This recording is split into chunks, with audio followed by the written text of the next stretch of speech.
para falar hoje sobre os progressos da psicanálise.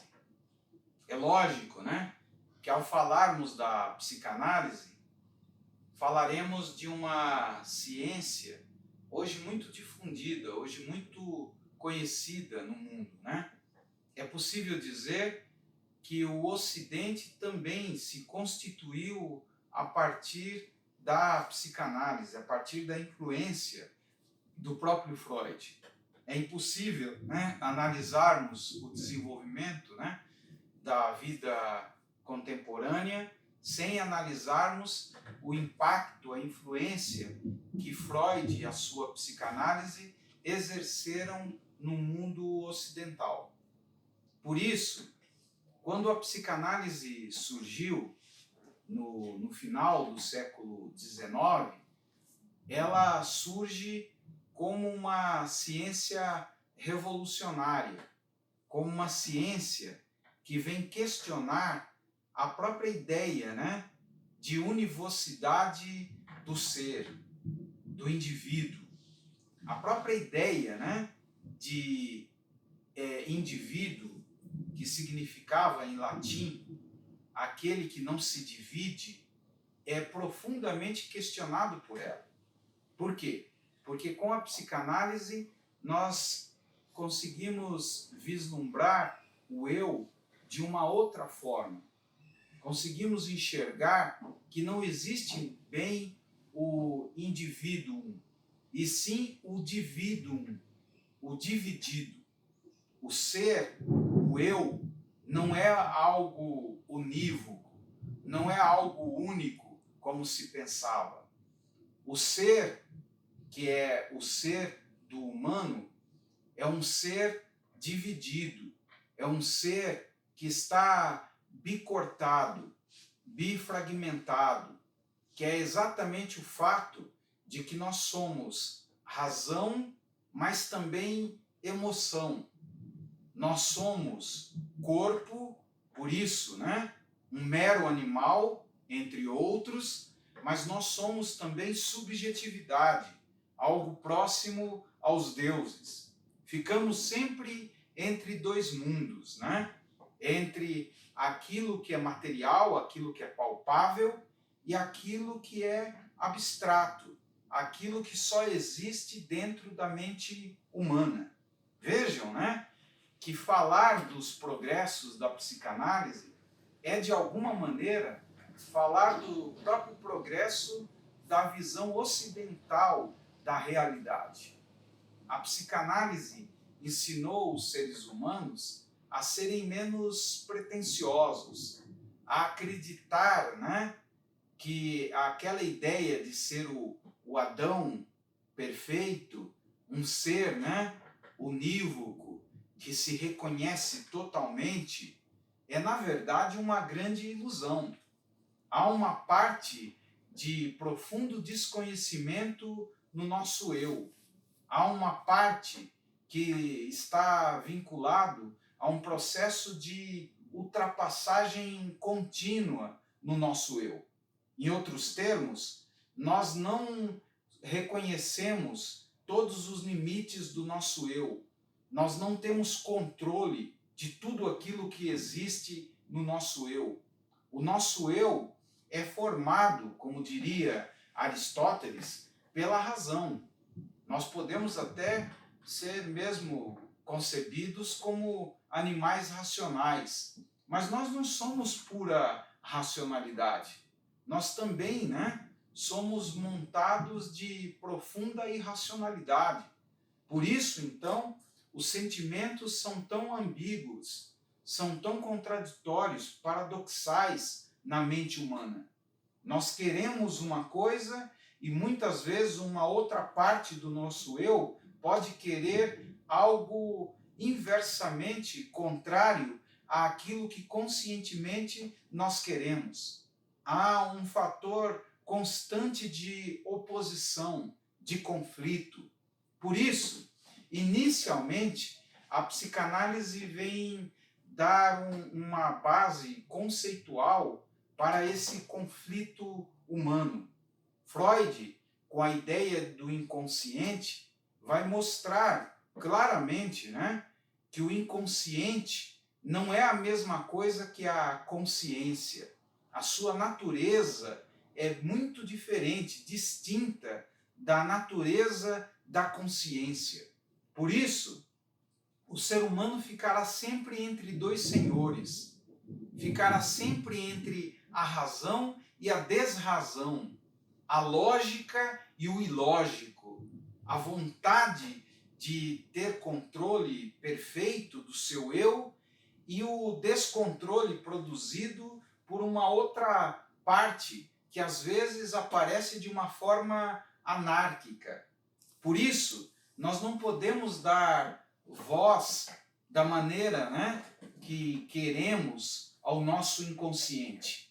O inconsciente às vezes fala pelo silêncio, o inconsciente fala pelo equívoco, o inconsciente fala pelo tropeço, pelo esquecimento, ou seja, todas essas coisas, né, foram estudadas por Freud como parapraxias, ou seja, atos falhos. É mais conhecido aqui no Brasil como um ato falho. Na verdade, não é um ato falho coisa nenhuma. Ele atinge a sua meta. Mas a questão central é que nós trazemos no nosso eu um estranho, alguém que parece nos atropelar, alguém que parece, né, nos desafiar dentro do campo da nossa logicidade. Por quê? Porque há um outro que fala no nosso eu.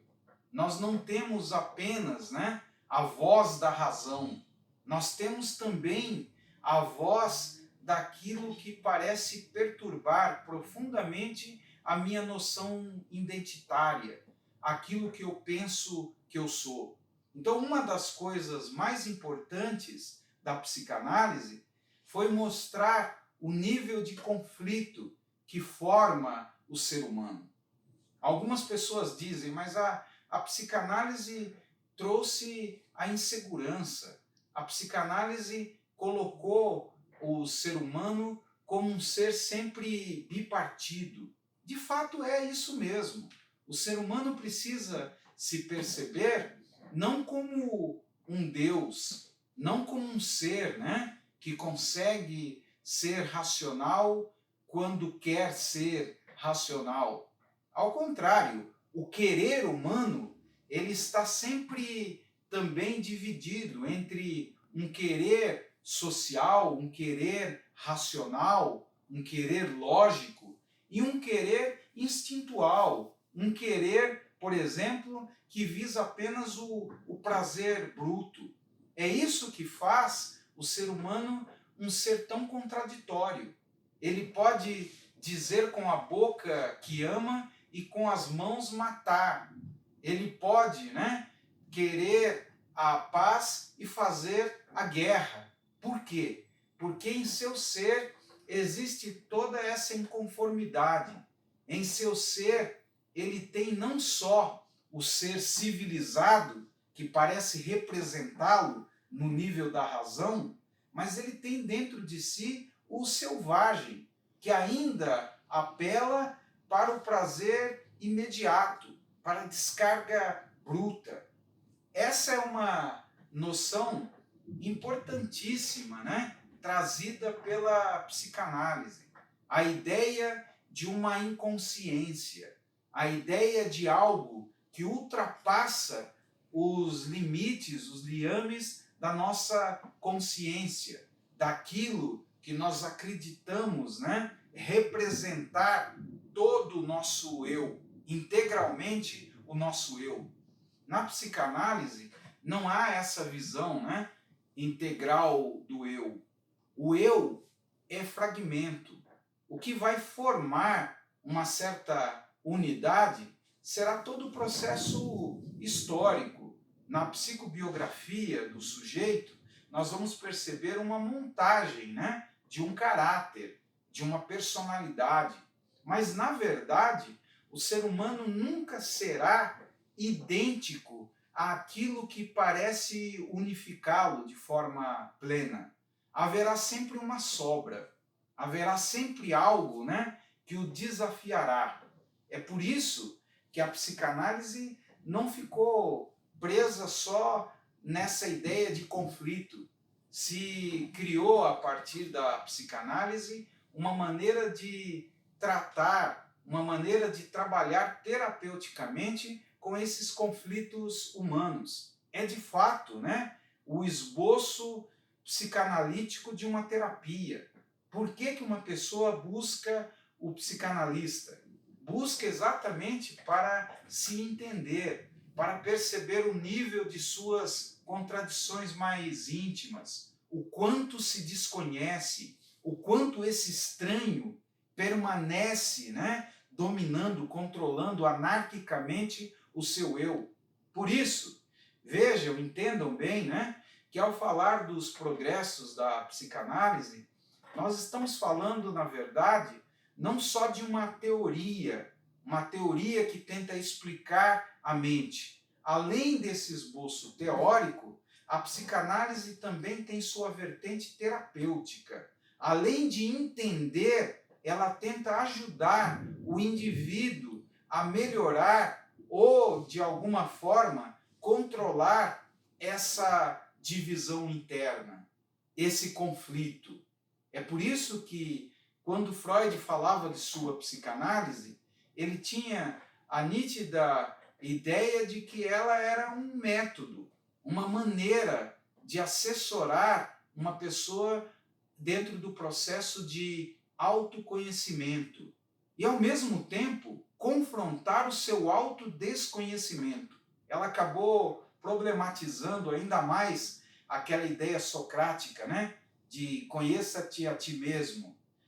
No Freud vem mostrar que não é tão simples assim o autoconhecimento. Por quê? Para você chegar a esse nível de autoconhecimento, será necessário, será crucial você desenvolver uma parte corajosa do seu eu, afrontar, né, aquela parte em que você se esconde atrás de sintomas, em que você se esconde atrás dessa parte oculta do seu eu.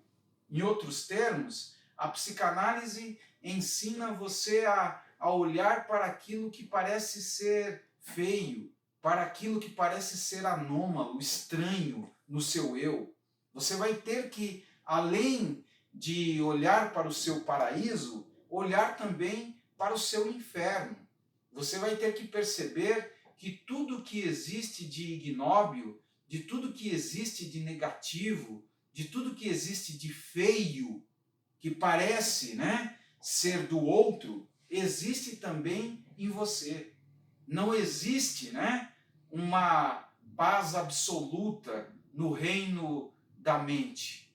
A mente estará sempre entrecortada, ela estará sempre dividida, né, entre sentimentos contraditórios como amor e ódio, paixão e desprezo. Ou seja, você sempre perceberá essa alternância. E é o que você vai fazer com essa percepção que terá valor dentro da terapia psicanalítica. Por isso, ao falarmos desse progresso, nós falamos de algo que levou a um conhecimento mais profundo do ser humano. Nós devemos a Freud e também a outros psicanalistas, né, como Melanie Klein, que é a criadora da psicanálise da criança, devemos ao Jung, que trabalhou bastante os aspectos, né, metódicos ligados à arte, aos símbolos, devemos a Jacques Lacan, que veio ressaltar a importância da linguagem na formação do eu, devemos ao culturalismo psicanalítico de Erich Fromm, Sullivan, Cary Horney, a ideia do quanto pesa a sociedade na formação e nas contradições do nosso eu, ou seja, todos esses baluartes da psicanálise, eles ajudaram a nós entendermos muitíssimamente a mente humana, a formação do caráter humano, a entender propriamente, né, como essas contradições podem desembocar até mesmo em doenças que foram chamadas por Freud de neuroses. Com o progresso da psicanálise, nós entendemos melhor as fontes dessas neuroses, a fonte dessas perturbações mentais. E num outro vídeo continuarei a falar sobre essas perturbações. Vamos analisar particularmente algumas dessas neuroses. Eu espero que vocês tenham gostado do vídeo. Se gostou, deixe o seu like, convide outras pessoas para participarem do nosso canal, compartilhem, porque o importante é alcançar mais pessoas com essa nossa mensagem. Muito obrigado e até a próxima vez.